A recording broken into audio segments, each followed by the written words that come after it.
4-3 defense. The 4-3 defense is the gold standard of football defenses, earning its title as a base defense for decades. With four defensive linemen, three linebackers, and four defensive backs, it's a balanced setup designed to defend both the run and the pass effectively without tipping its hand. Its simplicity is deceptive. This formation thrives on discipline, versatility, and the ability of its front four to dominate. Let's start with the front line. The four defensive linemen are the heart of this defense. Two edge rushers, often elite athletes, line up on the outside tasked with beating offensive tackles in one-on-one matchups and collapsing the pocket.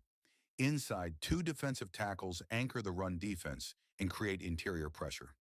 When your front four can generate a consistent pass rush without blitzing, the 4-3 becomes one of the toughest defenses to attack because the seven remaining defenders can focus entirely on coverage.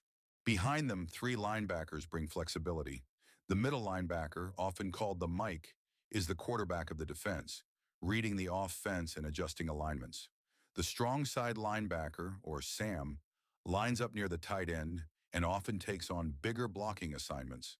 The weak side linebacker, or Will, uses speed to chase plays down and cover running backs or slot receivers. This combination creates a balance of size and speed, perfect for stopping power runs while still defending modern passing attacks. The 49ers have built their defense around this system, showcasing how dominant edge rushers like Nick Bosa can wreck a game plan without extra blitzers. The Carolina Panthers also use the 4-3 as their base, relying on athletic linebackers to cover ground and tight ends in space. It's a personnel-driven defense. If you have elite edge rushers and versatile linebackers, the 4-3 maximizes their impact. Of course, every defense has a weakness. Offenses often counter the 4-3 with 11 personnel, three wide receivers, one tight end, and one running back. In this look, a slot receiver lines up on the weak side, often forcing the weak side linebacker into coverage against a faster receiver, a mismatch the offense loves. This is where the nickel defense comes in, swapping a linebacker for a fifth defensive back to match speed with speed. I'll explain the nickel defense in a moment. 3-4 defense. The 3-4 defense is where football becomes a game of deception and psychological warfare. It features three defensive linemen, four linebackers, and four defensive backs, and it's built around one concept: unpredictability. With four linebackers on the field, the offense can never be sure who's rushing the passer and who's dropping back into coverage. This multiplicity keeps quarterbacks guessing before every snap. The key to the 3-4 is the nose tackle, the anchor in the middle of the defensive line.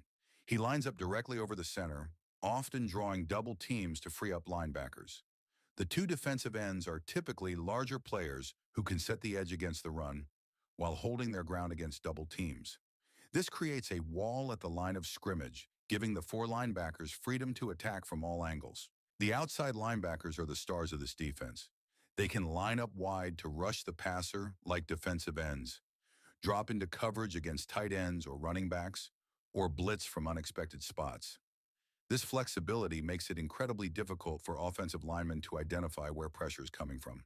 The Steelers have built their reputation around this system, with elite players like T.J. Watt and Alex Highsmith wreaking havoc as hybrid pass rushers and coverage players. Bill Belichick's Patriots have also mastered the 3-4, tailoring it to versatile linebackers who can do a little bit of everything. Teams like the Packers have used it effectively, with edge rushers like Preston Smith and Rashan Gary. The 3-4 thrives with the right personnel: a dominant nose tackle to control the line, and athletic outside linebackers who can disguise their intentions until the ball is snapped.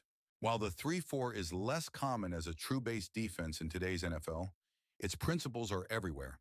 Modern defenses constantly mix in 3-4 looks to confuse quarterbacks, create mismatches, and bring pressure without sacrificing coverage. It's a scheme built for creativity, and when run well, it turns every snap into a chess match. Nickel defense. Okay, let's talk about the nickel defense. This defense gets its name from a nickel coin, 5 cents, five defensive backs. In this setup, you have four defensive linemen, two linebackers, and a fifth defensive back called the nickel corner. He's a specialist built to cover the slot receiver, the player who lines up inside the outside receiver when the offense brings three or more wideouts onto the field. Nickel corners are often smaller and quicker than outside corners because they're tasked with defending underneath routes like slants and quick outs, where timing and speed are everything. Their role is critical in a league where offenses use three or more wide receivers on over 60% of plays. In a traditional 4-3 or 3-4 defense, that slot receiver would be covered by a linebacker, a matchup the offense wants every time. After all, most linebackers run a 4.7-second 40, while slot receivers are blazing fast at 4.4 or better. The math just doesn't work for the defense. Nickel corners have to be more than just quick. They're playmakers. Sometimes they jam receivers at the line to throw off timing. Other times they sit in passing lanes in what's called robber coverage, anticipating throws and looking for game-changing interceptions. The Dallas Cowboys' Trevin Diggs is a great example, often lurking in underneath zones and turning predictable routes into turnovers. Some teams, like the Buffalo Bills, use nickel as their base defense because they've invested heavily in their secondary and have the depth to play five defensive backs every snap. But not every team can do that. If a team lacks depth at corner or safety, a single injury can throw off an entire nickel game plan. Teams that have this kind of depth have what's called a nickel advantage, a luxury that lets them match speed with speed across the field. Of course, there's a trade-off. With only two linebackers running plays, especially inside runs, can become dangerous if the offensive line wins their blocks. Nickel corners, despite their quickness, aren't built to tackle 220-pound running backs barreling through the secondary. That's why defenses constantly adjust personnel and play calling to find the right balance between speed and coverage and strength and run support. The dime defense.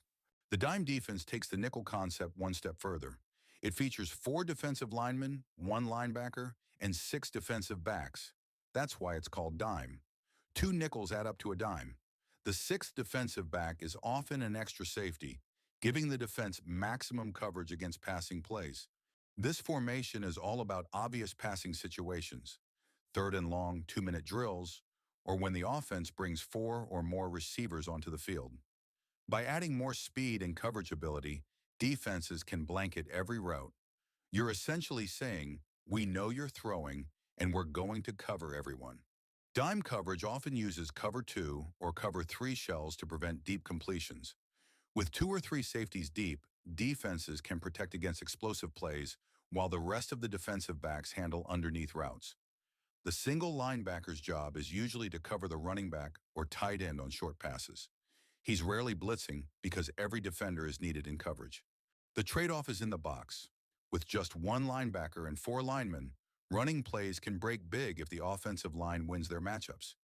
But defensive coordinators accept that risk because, in long yardage situations, runs keep the clock moving and rarely result in first downs.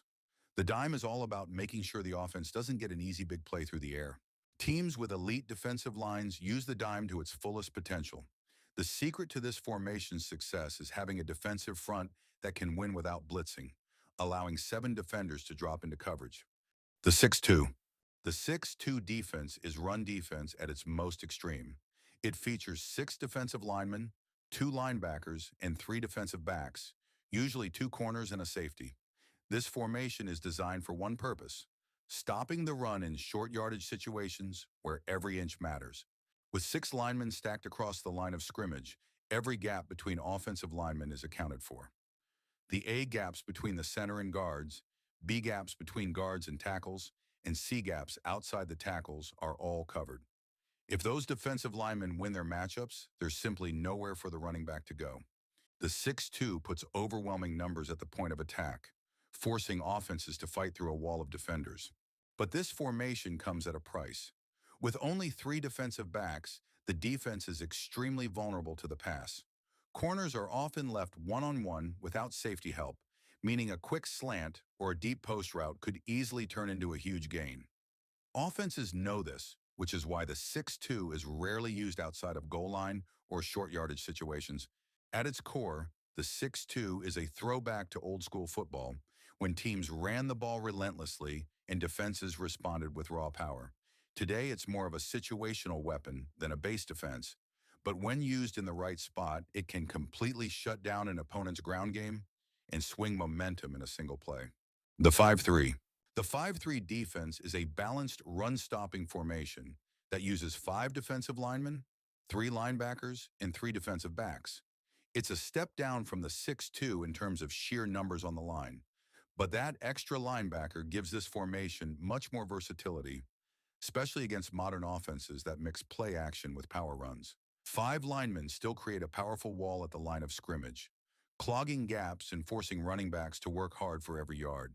But unlike the 6-2, the middle linebacker in the 5-3 can drop into coverage, read play action passes, and flow sideline to sideline to make tackles on outside runs. This makes the 5-3 slightly less predictable and more adaptable against balanced offensive attacks. Play action passes, where the quarterback fakes a handoff to lure defenders toward the line, are a real test of linebacker discipline.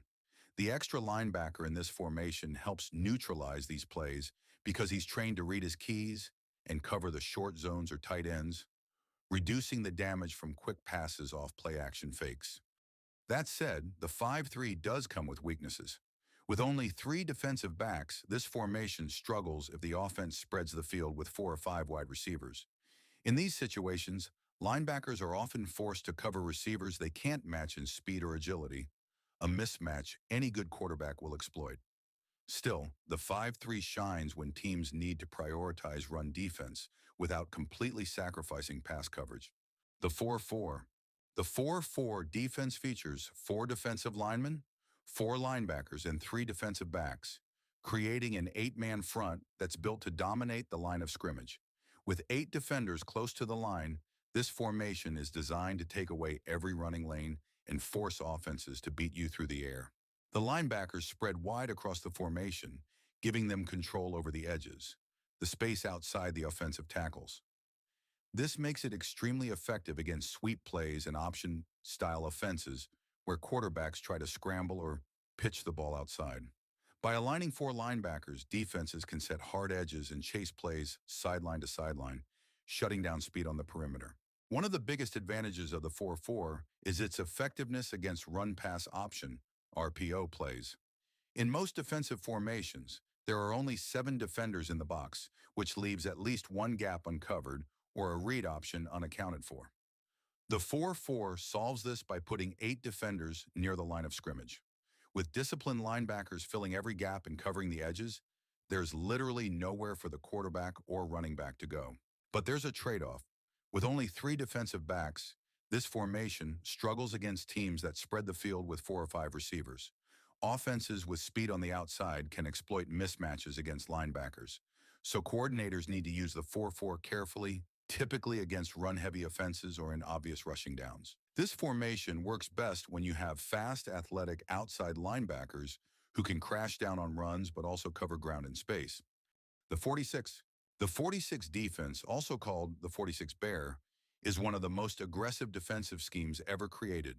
It uses 5 defensive linemen, 3 linebackers, and 3 defensive backs, but aligns them in a way that overwhelms offenses. At its core is the Bear front. 3 defensive linemen lined up directly over the center and both guards, creating immediate pressure up the middle. On the edges, 2 additional linemen rush from wide angles, while linebackers crowd the line of scrimmage. From the quarterback's perspective, it looks like 8 defenders are blitzing. This visual pressure forces hurried reads and mistakes, even if only a handful of defenders actually rush. The 4-6 defense was perfectly suited for the NFL of the 1980s. Quarterbacks operated almost exclusively under center with slower developing drop-back plays. The Bear front disrupted those plays before they could unfold, overwhelming offensive lines with 6 or 7 rushers. Legendary defensive coordinator Buddy Ryan made this defense famous with the 1985 Chicago Bears, widely regarded as one of the best defenses in NFL history. But this scheme comes with serious risks in today's game. With only 2 cornerbacks and 1 deep safety, there's minimal coverage against modern offenses that regularly line up with 4 or 5 receivers. Quick-hitting passes, bubble screens, and slants can exploit the lack of coverage and create explosive plays. A single missed tackle could turn into a huge gain because so many defenders are committed to rushing the passer. While it's no longer used as a base defense, the 46 Bear hasn't disappeared entirely. Coaches like Rex Ryan brought it back with the Ravens and Jets in certain situations to confuse quarterbacks or stop power running attacks. It's a reminder of an era when defenses dominated by sheer aggression, designed to send a message and physically overwhelm the offense. Which defensive formation do you think gives offenses the most trouble? Share your thoughts in the comments. I'd love to hear your take.